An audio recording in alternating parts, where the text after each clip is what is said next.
राज्यभरात खळबळ उडवून देणाऱ्या संतोष देशमुख हत्या प्रकरणात मोठी माहिती समोर आली आहे. या प्रकरणात सीआयडीने आरोपपत्र दाखल केले आहे.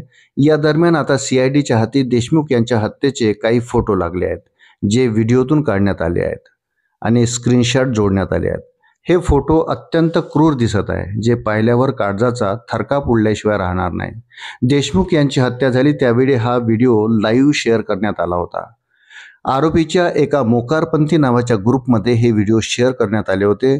सीआयडीच्या हाती आता हेच व्हिडिओ लागले आहेत, जे पुरावे म्हणून समाविष्ट करण्यात आले आहे. वृत्त सविस्तर जाणून घेण्याकरता चॅनलला सबस्क्राईब जरूर करा. सीआयडीने हा जो व्हिडिओ पुरावा म्हणून जोडला आहे, त्यातील काही स्क्रीनशॉट काढले आहेत. त्यानंतर ज्या व्यक्ती या व्हिडिओमध्ये दिसत आहे त्यांचे चेहरे मॅच करून बघितले असता ते मॅच होत असल्याचं सांगण्यात आलं आहे.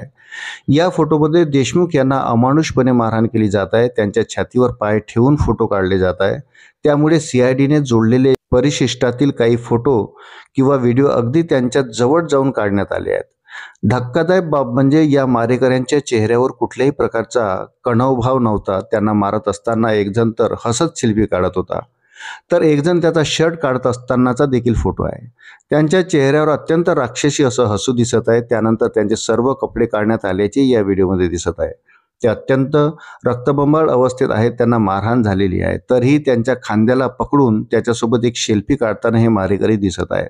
तर एका फोटोमध्ये थेट काळजाचा थरकाप पुरतो तो म्हणजे त्याच्या पाठीवर रॉडने मारहाण करताना दिसत आहे. तसेच शेवटी या व्हिडिओमध्ये त्यांना गाडीच्या समोर बसवून त्याच्या चेहऱ्यावर लघुशंका करतानाही दिसत आहे. त्यामुळे त्यांची हत्या झाली असतानाचा जो व्हिडिओ व्हायरल झाला होता तो अखेर मॅच करून बघून सीआयडीच्या तब्बल 3000 पानांच्या दोषारोप पत्रामध्ये पुरावा म्हणून जोडण्यात आला आहे.